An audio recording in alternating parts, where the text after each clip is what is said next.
Sa bayan ng Lipa ay matutunghayan natin ang buhay ng mga magtitinda sa palengke. Tunay ngang ang buhay ng bawat isa ay magkakaiba.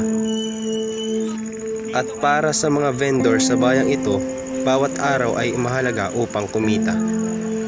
Samot-saring item ang ibinibenta at iniaalok nila.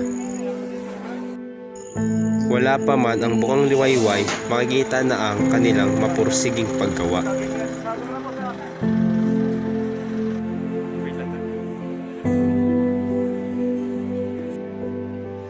Magandang araw sa inyo lahat. Narito kami ngayon sa palengke sa bayan ng Lipa upang makapanayam sa ilang mga nagtitinda.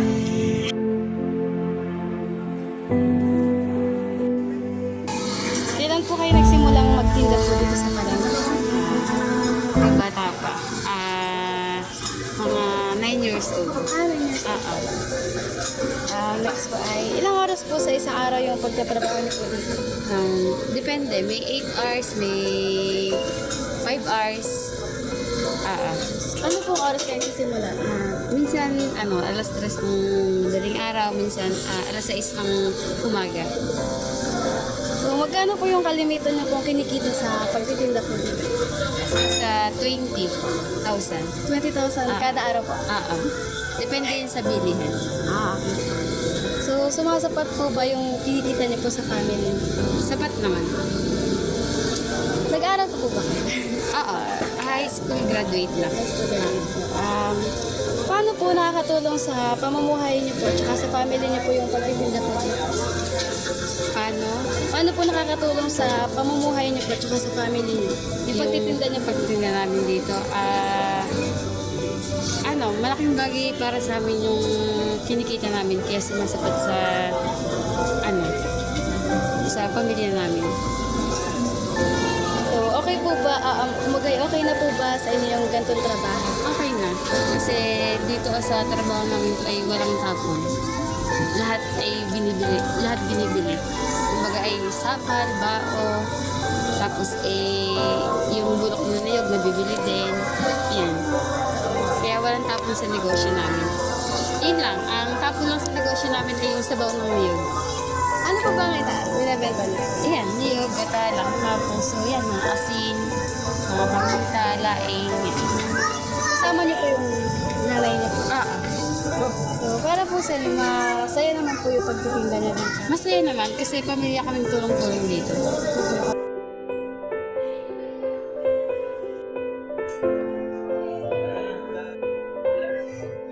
Kasi Mrs. Marites Berlemo Mores, the owner of my establishment, Eatery Section Special Grotto.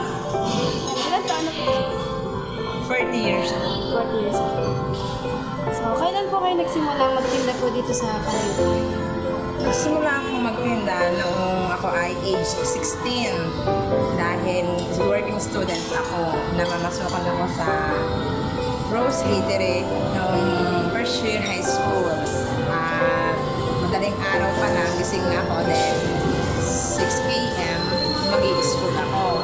Kasi dati sa national, so after ng school, back to work, starting ako ng year 2002. Okay po. So, ilang oras po sa isang araw yung trabaho niyo? Noong una ay 6 hours lang. Pero, nung ako namamasukan. Pero nung ako ay naging owner na, start ng madaling araw, ang tapos ay hapon. Dahil, ang purpose namin is, maubos ang aming paninda. So, magkano po yung kalimitan niyo po kinikita sa pagtitinda niyo? Noong una, malakas dahil hindi pa uso ang pandemic, kumikita ng worth 3,000, kaltas na lahat.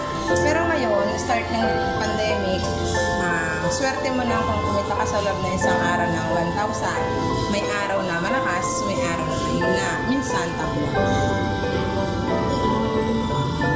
Paano po nakakatulong sa pamumuhay niyo po at sa family niyo yung pagtitinda niyo po dito? Malaking bagay ang aming pagtitinda dahil din namin pinukuha ang aming pang-araw-araw na pangangailangan gaya ng mga bayarin sa bahay, mga konsumo, pagkain, baon ng mga bata.